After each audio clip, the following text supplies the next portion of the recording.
या अल्लाह, मैं थक गया हूँ, सुकून कहाँ है। कभी कभी जिंदगी इतनी भारी लगती है कि सांस लेना भी एक मुशक्कत बन जाता है। दिल चाहता है सब कुछ छोड़कर कहीं भाग जाएं। शोर, दुनिया, दुख, वादे और वो सारे जख्म जो मुस्कुराहट के पीछे छुपाए बैठे हैं। रात की तन्हाई में जब हर आवाज सो जाती है तो सिर्फ एक ही पुकार दिल से निकलती है, या अल्लाह, मैं थक गया हूँ, सुकून कहाँ है। ये तहरीर एक आम इंसान के दिल की पुकार है जो जिंदगी के बोझ तले दबा हुआ है मगर फिर भी अपने रब से उम्मीद नहीं तोड़ता। कभी ऐसा लम्हा आता है जब इंसान के अंदर की आवाज चीख उठती है, या अल्लाह, मैं थक गया हूँ। ये थकन जिस्म की नहीं होती बल्कि रूह की थकन होती है। ऐसी थकन जिसका इलाज नींद से नहीं बल्कि सुकून कल्ब से होता है। दुनिया के शोर, लोगों की बातों, ख्वाबों के टूटने और उम्मीदों के मांद पड़ जाने से इंसान एकदम खाली सा हो जाता है। बाहर से मुस्कुराता है मगर अंदर से बिखर चुका होता है।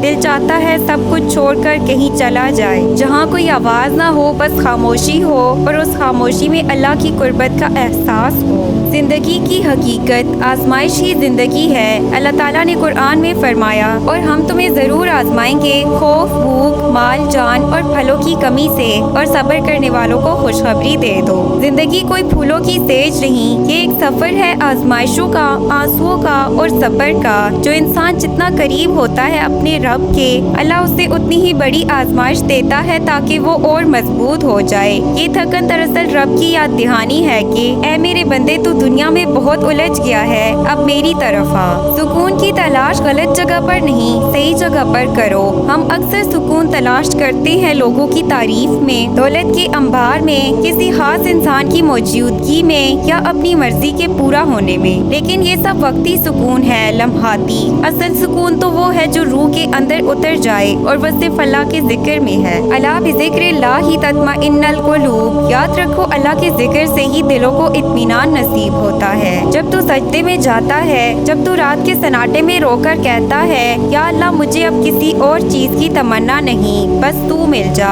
तो वही लम्हा सुकून की शुरुआत बन जाता है। अल्लाह की मोहब्बत जो कभी खत्म नहीं होती। दुनिया वाले बदल जाते हैं, लोग साथ छोड़ देते हैं, लेकिन अल्लाह की मोहब्बत कभी नहीं बदलती। वो तब भी साथ होता है जब सब दूर चले जाएं। वो तब भी सुन रहा होता है जब तुझे लगता है कि कोई नहीं सुन रहा। वो तेरे आंसू गिनता है, तेरे दर्द को जानता है, और जब तू टूट कर गिरता है वही तुझे संभालता है। इन्ना मअल उस्रि युस्रा, यकीनन तंगी के साथ आसानी है। यानी जब तुम थक जाओ, याद रखो कि तुम्हारा रब तुम्हारे करीब है और वो तुम्हें ऐसे नहीं छोड़ेगा। सुकून हासिल करने के अमली रास्ते, ये चंद रास्ते ऐसे हैं जो दिल के बोझ को कम करते हैं और रूह को सुकून देते हैं। तहज्जुद की नमाज, रात के आखिरी पहर में उठो, अल्लाह से बात करो, क्योंकि वही वक्त है जब रब खुद कहता है कोई मांगने वाला कि मैं उसे अता करूं। कुरान से ताल्लुक जोड़ो, रोज चंद आयात पढ़ो और उन पर गौर करो। कुरान सिर्फ अल्फाज नहीं, ये अल्लाह का पैगामी मोहब्बत है।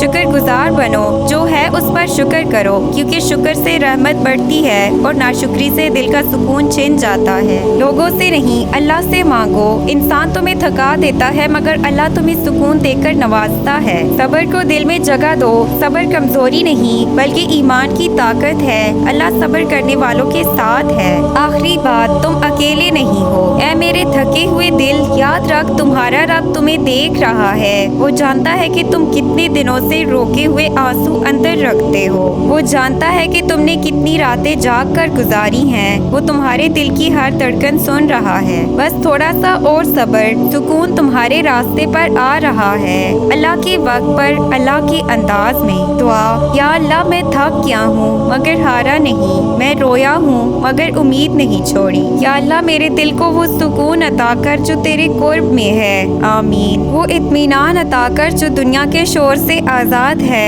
और मुझे अपने नूर में छुपा ले ताकि मैं हमेशा तेरे जिक्र में जिंदा रहूं। आमीन। अगर वीडियो पसंद आए तो प्लीज़ इसे लाइक, शेयर, सब्सक्राइब करें।